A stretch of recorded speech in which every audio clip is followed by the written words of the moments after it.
आइए फ्रेंड्स, आज फिर से चलते हैं एक हरियाली की दुनिया में। प्रकृति और जीवन दोनों लगातार चलने वाली प्रक्रिया है और जीवन और प्रकृति हमें नए नए अनुभव और संकेत देती है और हमें कुछ रास्ते भी सुझाती है कि हम कुछ काम करें। तो इस तरह से जीवन में हमें जैसे जैसे आगे बढ़ते हैं तो हमें नए नए अनुभव होते हैं और हम उन अनुभवों से सीख कर आगे बढ़ते हैं। उसी तरह से प्रकृति भी हमें कई संकेत देती है और फ्रेंड्स, ये संकेत हमारी गार्डनिंग से संबंधित हैं।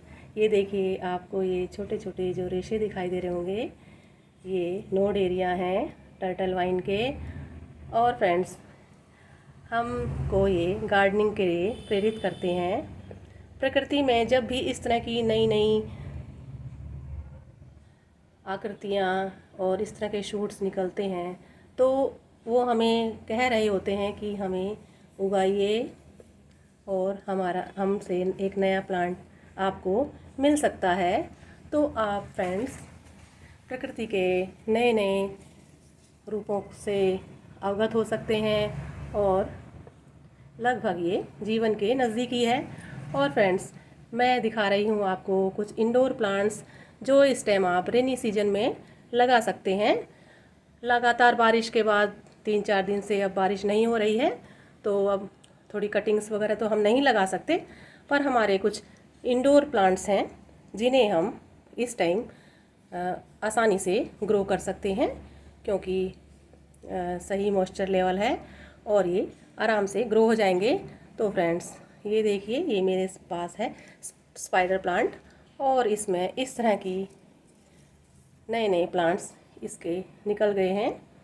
जब हमारा स्पाइडर प्लांट मैच्योर हो जाता है तो इस तरह की देखिए रूट्स निकलती हैं। तो फ्रेंड्स, इस टाइम आप अपने किसी फ्रेंड से भी ये ले सकते हैं शूट्स और ये स्पाइडर प्लांट।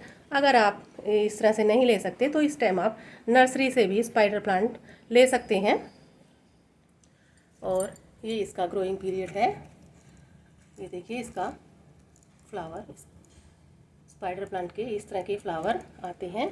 तो इस टाइम ये मैच्योर स्थिति में है और इस टाइम इसको हम लगा सकते हैं। और फ्रेंड्स, सिंगोनियम को भी इस टाइम हम लगा सकते हैं। ये देखिए, इसके भी नई नई ग्रोथ शुरू हो रही है। और अगर आपसे सिंगोनियम सीधा मिट्टी में ना उगे तो आप इसे पानी में भी ग्रो कर सकते हैं।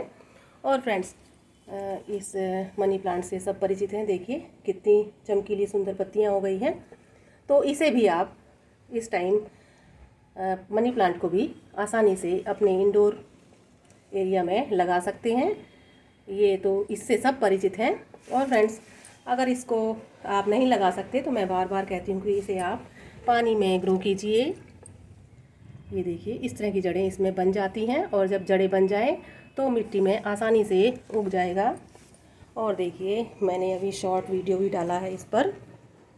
तो ये नोड एरिया से आसानी से इस टाइम उग जाएगा। और फ्रेंड्स, अगर आप इसको घनार बनाना है तो इन नोड्स को, एरिया को आप जहाँ भी आपने लगा रखा है तो उसे आप मिट्टी में दबा दीजिए तो आपका प्लांट गोल और घना हो जाएगा, जैसे ये है।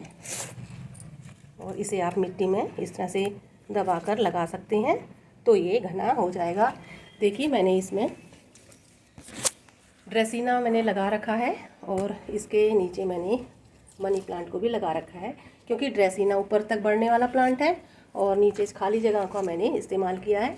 तो इसकी जड़ें बहुत ज़्यादा गहरी नहीं होती तो इसे आसानी से आप लगा सकते हैं। फ्रेंड्स, देखिए, ड्रेसिना का भी ये बढ़िया सीजन चल रहा है। इस टाइम आप इसको कटिंग से भी लगा सकते हैं। ये देखिए, इसके नए पत्ते बन रहे हैं। और फ्रेंड्स, आप अगर आपका ड्रेसिना बहुत लंबा हो गया है तो आप उसे कट भी कर सकते हैं। ये देखिए, और तो इससे इस तरह की टहनियाँ आपकी निकल आएंगी। यहाँ से कट किया है तो इसकी 2 टहनियाँ निकली हैं।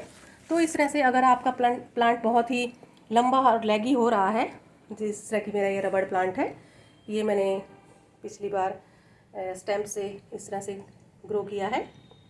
इसकी ये कटिंग लगाई थी और ये देखिए ये इससे यहाँ से बना है।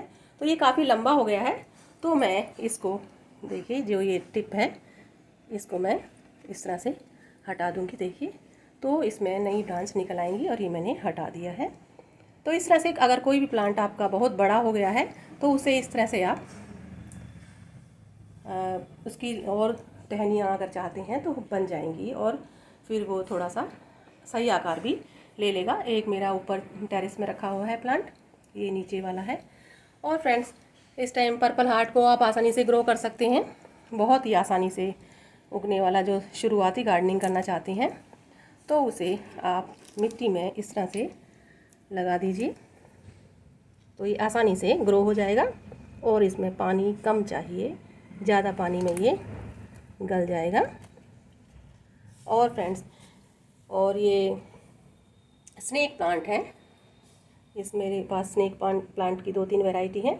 तो आप सभी तरह की स्नेक प्लांट को स्टेम ग्रो कर सकते हैं और पानी में भी स्नेक प्लांट आसानी से ग्रो हो जाता है। ये मेरे पास 5-6 महीने से पड़ा हुआ है, इसमें रखा हुआ है और इसमें बारिश का पानी आता रहता है। ये बाहर ही है, तो इसमें से देखिए नई नई टहनियाँ और रूट्स निकल गई हैं। तो ये मैंने रखा हुआ है, मेरे पास काफ़ी है, कई बार कोई मांगता है तो मैं इसमें से दे देती हूँ। और देखिए इसमें भी नई नई और एक ग्रोथ हो रही है। तो इस तरह से आप अंदाज़ा लगा सकते हैं कि जिसमें भी इस तरह से नई ग्रोथ शुरू हो रही है, इसका मतलब है कि उसका लगाने का टाइम है और उसमें नई नई शूट्स आ रही हैं, नई नई टहनियाँ आ रही हैं, तो उसे ग्रो करना आसान है। तो इससे आप अंदाज़ा लगा सकते हैं कि हम किस प्लांट को लगा सकते हैं और किसको नहीं। लगभग इस टाइम हम सभी तरह के प्लांट्स लगा सकते हैं, इंडोर आउटडोर। और ये मैं इंडोर की बात करती हूँ फ्रेंड्स, क्योंकि इंडोर प्लांट्स को आप रोशनी में ज़रूर रखें। अगर आधा 1 घंटे की अगर आपके पास धूप आ जाए तो वो बढ़िया चलते हैं। मेरे इस एरिया में 2 घंटे की धूप आती है और सर्दियों में यहाँ बहुत कम आती है धूप, गर्मियों में अच्छी आती है। तो इस तरह से थोड़ा रोशनी वाले इलाके में आप अपने प्लांट्स को रखें, बालकनी वगैरह में रख सकते हैं। बहुत तेज़ धूप में इन प्लांट्स को नहीं रखना चाहिए क्योंकि फिर इनकी पत्तियाँ जल जाएंगी। और फ्रेंड्स इस टाइम आप एग्लोनिमा के प्लांट्स को भी लगा सकते हैं। ये देखिए मेरा एग्लोनिमा का प्लांट है और मैंने इसे आपके साथ रिपोर्ट भी किया था और इसमें बारिश की बूंदें गिरती रहती हैं। और ये मोन्स्टेरा है, कल ही मैंने मोन्स्टेरा को कटिंग से दोबारा से ग्रो किया है क्योंकि वो बहुत लंबा हो रहा था और मुझे चाहिए था बुशी। तो इस तरह से बहुत सारे प्लांट्स हैं जिन्हें आप इस टाइम ग्रो कर सकते हैं। और एक प्लांट और है, ये है डिफेनबेचिया, इसे भी आप इस टाइम लगा सकते हैं, बहुत ही सुंदर प्लांट है। बस आपके पास पेट्स वगैरह हों या बच्चे हों तो इस प्लांट को थोड़ा सा ऊपर रखें क्योंकि ये थोड़ा सा उनको दिक्कत कर सकता है। तो ये डिफेनबेचिया को भी आप लगा सकते हैं, बहुत ही सुंदर इसके पत्ते होते हैं और बहुत ही चमकदार होता है। तो इसे भी आप इस टाइम लगा सकते हैं। मैंने इसे एक ग्रो किया है, एक इसकी ही स्टेम से, और ये मैं दिखा रही हूँ क्योंकि मुझे इसे लगाना है किसी और पॉट में। ये देखिए इस तरह की अगर आपको कोई इसके किसी के पास बड़ा हो और छोटा सा मिल जाए तो उसे आप स्टेम मिट्टी में डाल देंगे तो इसमें जड़ें बन जाएंगी। तो इस तरह से ही इसमें से एक बड़ा प्लांट हो तो उसमें से बहुत सारे प्लांट बन जाते हैं। तो इस तरह से बेबी प्लांट से भी आप नए नए प्लांट बना सकते हैं। तो फ्रेंड्स इस टाइम कीजिए आप इंडोर प्लांट्स को लगाने की तैयारी और जुलाई अगस्त सितंबर तक आप आराम से इन प्लांट्स को लगा सकते हैं। बस आप ध्यान रखिए कि इस टाइम कौन कौन से प्लांट आप लगा सकते हैं। शुरुआत में आप नए हैं तो 1-2 प्लांट ही ट्राई कीजिए क्योंकि इस टाइम पर आपको बेहतर रिजल्ट मिल सकते हैं।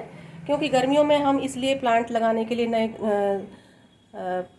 गार्डनर से नहीं बोलते क्योंकि उसमें थोड़ा सा रिज़ल्ट अच्छा नहीं आता है, तो फिर वो हतोत्साहित हो जाते हैं।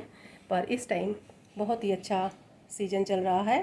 तो ये सब मैंने प्लांट्स जो बताए हैं इनको आप आसानी से इस टाइम लगा सकते हैं, और फ्रेंड्स नर्सरी जाएं तो इनको इस टाइम आप ले सकते हैं। बहुत ही अच्छी तरह से आराम से ये लग जाएंगे। तो यही थी जानकारी। Thank you for watching.